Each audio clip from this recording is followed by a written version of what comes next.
Hi, this is Craig Nash. I'd like to welcome you to another It's a Grand Life.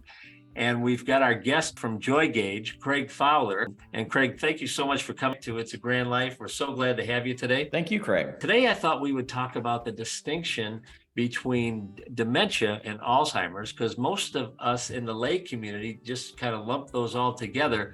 But before we do that, Craig Fowler, can you tell us a little bit about what is Joygage and how did you start this entity? So Joygage is an organization that focuses on educating people about dementia and how to live well with dementia, and specifically how to make lifestyle changes that can help them live better and hopefully slow the progression and just become healthier as they're living with dementia or cognitive impairment. My mother was diagnosed a number of years ago with early onset dementia. She passed away about 6 years ago. And, after going through the journey with my mom, I realized that we did most everything wrong. And I myself and a few others got together a couple years ago and said, hey, we've all had similar experiences, Craig. Why don't we try to change this so that people now have more access to information and can make better choices, so that their loved ones, themselves and their loved ones, will have an easier time than my mom did. Well, that's so commendable that you didn't just waste your pain of losing your mom. You and your colleagues got together and have really put together a program that can help anybody. And the nice thing about the work that you've done, it's online. So if you're listening to this podcast in Las Vegas or in Colorado or Florida, anybody can get the same benefit from the joygage.com program. And also like this wonderful program that we talked about last time, Craig Fowler, the DementiaActionAlliance.org, DAANow.org is a phenomenal website that you guys have recommended very highly.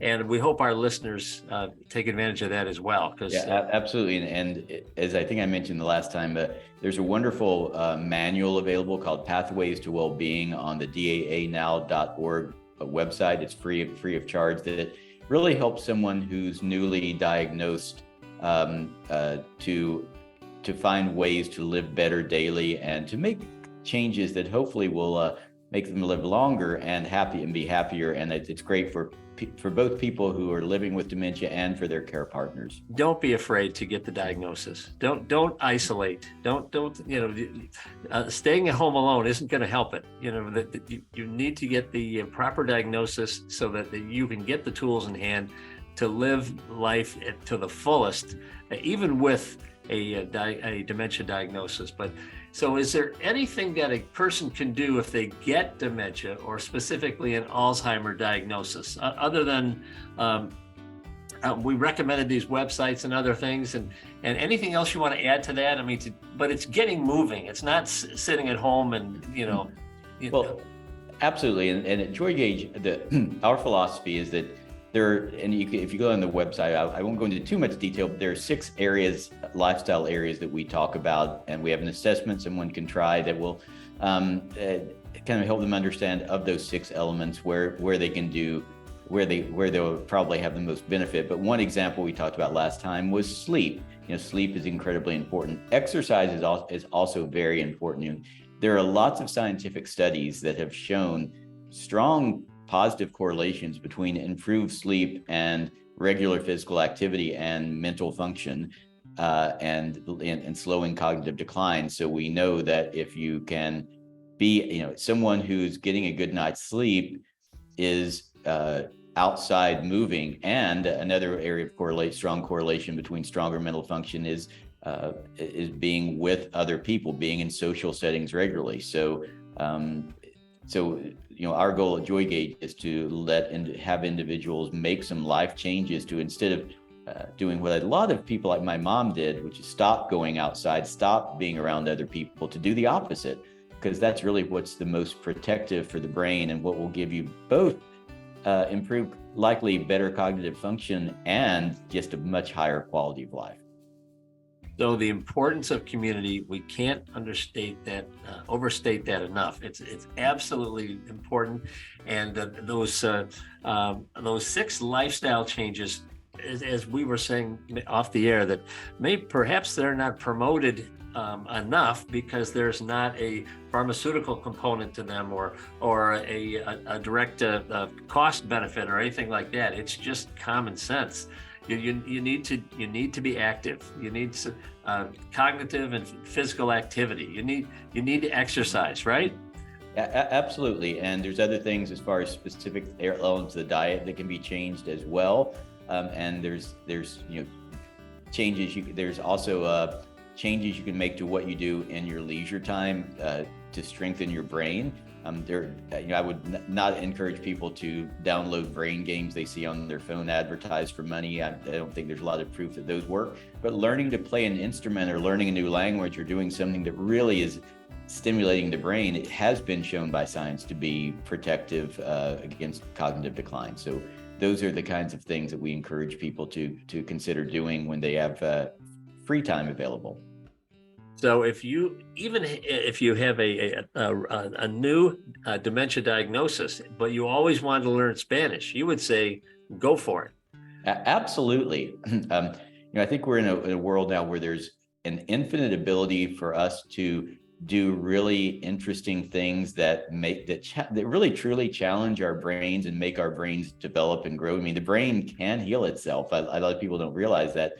And the brain is the brain's the incredible organ we're learning more about every day.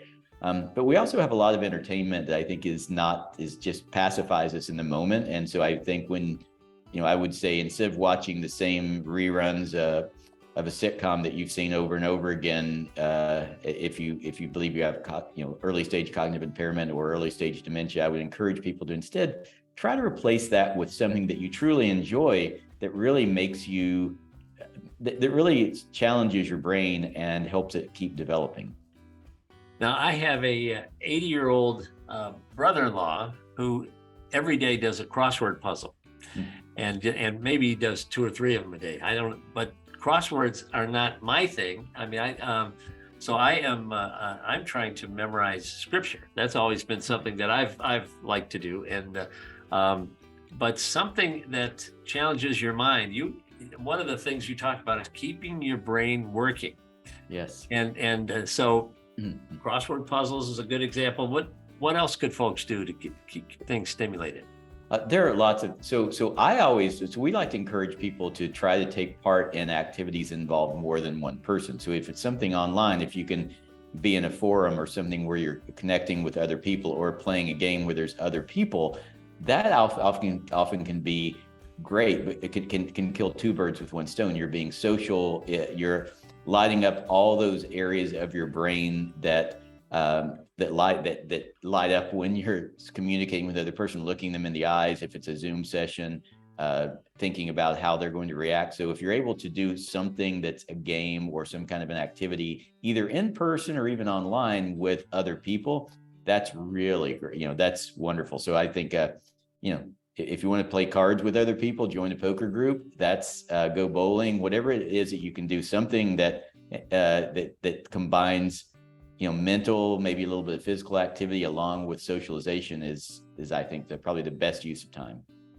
So it's good to be with other folks. That's the bottom line. You've got to be in community. If you're part of a faith group, get in a small group. Yes. And it's great to be in a large worship setting, but you're really not sharing what's going on in your own world. It's better if you're with your small group of folks or join a bowling league, and that can have tremendous physical and cognitive benefits. One of the things you talked about, Craig Fowler, that I thought was really interesting is the devices now that can track your sleep on a daily basis, and many of them are worn on our wrist. And yes.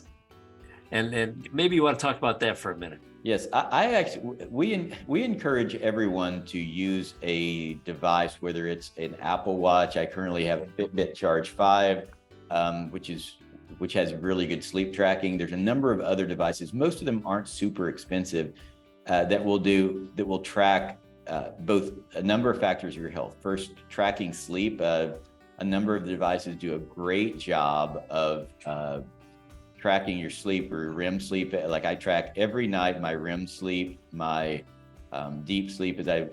Unfortunately in my neighborhood, we just had a storm come through and we've had no power for 2 straight days. So I've had 2 nights in a row in the sweltering heat with my neighbor's generator outside the window going really loud, and my sleep's been horrible. And I can really feel it this morning. Before Joygage and before we started looking at these 6 factors, I never paid a lot of attention to sleep. And I can tell you, I feel so much better since I've been tracking my sleep every day. And the sleep trackers allow you to experiment and find what works well and what doesn't work well.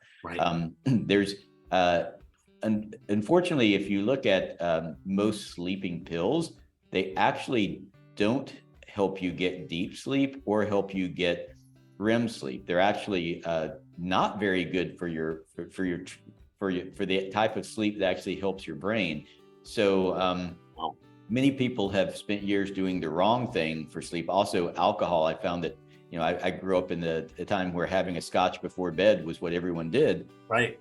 Drinking alcohol right before going to sleep actually hurts your REM sleep. It's actually bad for your sleep, which I never knew any of this, but in the last few years of being able to experiment with and try different things out, I've been able to find a routine that helps me get, with the exception of a power outage, it helps me get, really good sleep every night.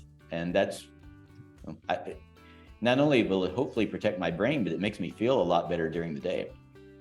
But getting a good night's sleep is so important. So I've even read that you need to turn off devices like an hour before you go to bed, and you need to create a very dark setting so that the light that comes in doesn't interrupt it and what have you. But everything you've talked about today, Craig Fowler, is there's not a high expense attached to it. This is something that we all could do.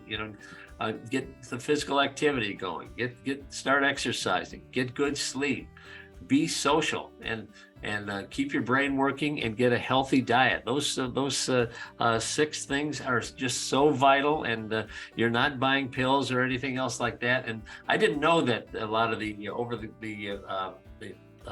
sleep medications don't really help you get good sleep, but the pharmacy industry has got us convinced that we all need those, perhaps. But another thing, when you talk about memory, the last time I looked in CVS at a section that had memory pills, there was a pretty wide section just filled with memory supplements that, and again, I'm not going to say none of them work, but when the experts since I've been working with Joygage and the Dementia Action Alliance, the experts I've talked with don't take them themselves. They're not a big fans. And there's not a lot of much scientific proof behind the claims of a lot of the different pills that are supposed to affect your memory. But many people will spend $50 a month on those pills. But to your point, Craig, the other things we're talking about are not very expensive. To buy a Fitbit watch, I think $100 can get a pretty nice one. So there's a lot of things that are either low cost or basically free that are scientifically proven by many studies to have a positive impact on your brain. And one thing I would also encourage people to look at and think about, there's a term called brain health. And if you think about dementia, Alzheimer's disease, cognitive impairment kind of as one side, well, brain health is the underlying concept of keeping your brain healthy and protecting it against cognitive decline. And so increasingly what we're hearing experts use is the term brain health so instead of talking about a problem that we have, let's just talk about the underlying health of our brain. If we keep our brain healthy, the problems will either stay away or not get worse. That's absolutely fantastic. And speaking of which, could you define for our audience the difference between dementia and Alzheimer's?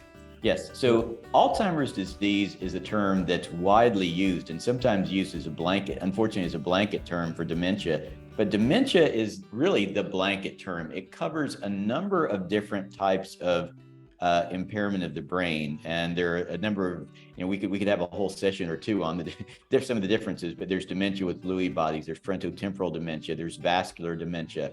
Alzheimer's disease is one form of dementia, and it's typically the one that you think about with, it mainly hits older individuals and affects their brain in kind of the classic way where you see memory deteriorating, sometimes language and other problems. And that's sort of a, I want to call it classic, but it's one that people tend to think about when they think of dementia. And it's one of the more prevalent forms of dementia. And so, unfortunately, that's why I think sometimes people group everything together, but some of the other types of dementia are radically different. And the other types will often affect people who are younger, and sometimes people even into their 20s and 30s. And so often, unfortunately, we forget that it's not to have dementia. You don't need to be a senior citizen. You can be someone who's a mother with small children. Right, and you don't think of that younger person as a candidate for dementia. But the other thing that you have done at Joygage is you put together this online brain assessment. Do you recommend that for our audience to go online at joygage.com and take this assessment and get a feel for where they're at? Yeah, and at Joygage, what we have is really a brain health assessment where we focus on those 6 factors. So that's actually I encourage anyone to do that, and we love to communicate back with people to give them some hints. My philosophy and our philosophy is that most people can't change 6 things all at the same time. They can change a couple. So with that assessment, we try to kind of ask some questions to understand, okay, if you wanted to change a few things right now, is it sleep that's the biggest thing you should change? Is it your diet? Is it socialization? So we really try to understand from individuals, hey, where on the elements that really affect your brain health, right, which are the ones where you really could be getting the most benefit from making a change today. And again, it's easy to say change 6 things at once, but most people can change 1 or 2 things at a time. Exactly, if they're just normal folks like most of us here. So Craig Fowler, are you optimistic regarding the future for dementia patients? I am absolutely optimistic, Craig. There's a lot of there's so much that we're learning about the brain. And while I brought up that my mom, which was let's see, going back now, I guess it was going on almost 20 years ago when she started having symptoms, we just know a lot more than we do now. And there's new drugs that they're in the press that came out that are getting better. And for years there were no drugs that were working very well, and now we have some that the evidence is promising. That's just starting.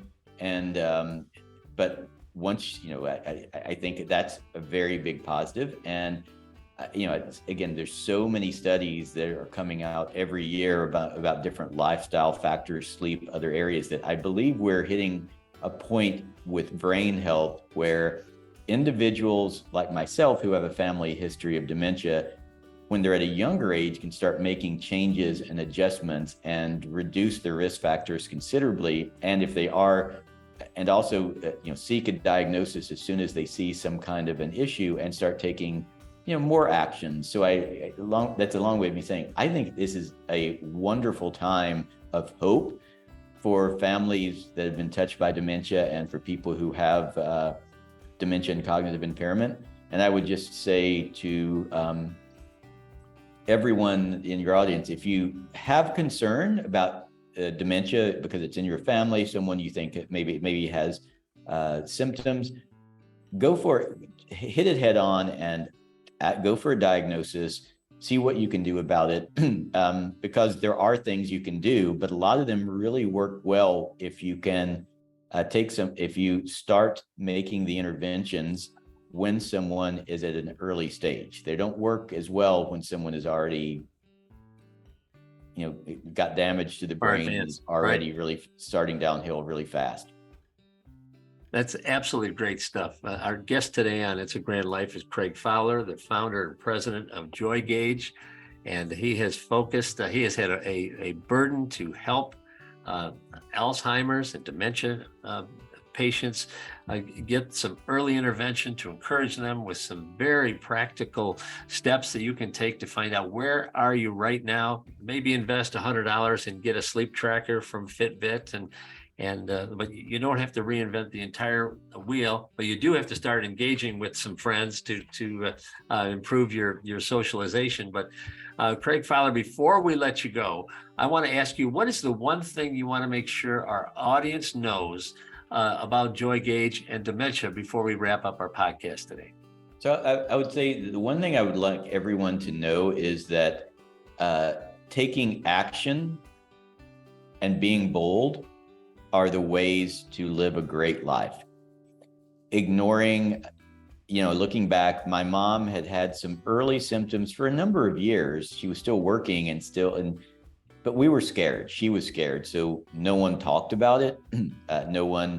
She ended up retiring early because of having cognitive difficulties. And we still, as a family, didn't talk about it. So I would say, I would push everyone, talk, be bold, don't be scared, and if you can attack the issue head on, you're much, much more likely to be able to have a great life and to take the steps to make things better. But in a world of stigma and in a world where we've historically had stigma and fear, most people have done the opposite. So be bold and take action. Be bold and take action. And we're going to leave you with that. And our guest today has been Craig Fowler, the founder and president of Joygage. And you can find out more about this outstanding website and the tools they have for potential dementia patients at joygage.com. You can reach out to Craig at wecare@joygage.com. And also do not forget the dementiaactionalliance.org, DAAnow.org. But if you are raising a grandparent, you want to be all over this, a grandchild, you want to be all over this dementia issue, so you know where you are and put the tools in place so you can have your best future ahead of you. Thank you so much for joining us, Craig, on It's a Grand Life. Look forward to having you on again. If there's any changes in your world at Joygage, love to have you come and share with us again. Thank you so much. Thank you, Craig. It's been great being here. Thank you all. Have a great week, and we look forward to seeing you next week on It's a Grand Life. Thank you for joining us for another It's a Grand Life. Remember to never waste your pain. God can use your situation to bless others even halfway around the world. Be sure and subscribe to It's a Grand Life on our Facebook page, as well as YouTube and any of the various podcast channels that feature the Grand Life podcast.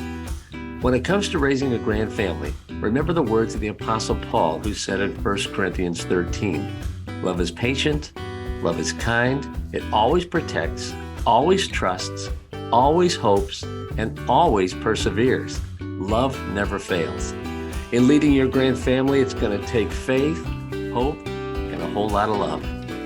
Please reach out to me. I can be a blessing to you and pray for you, or help you connect to free resources that can make your journey a little easier.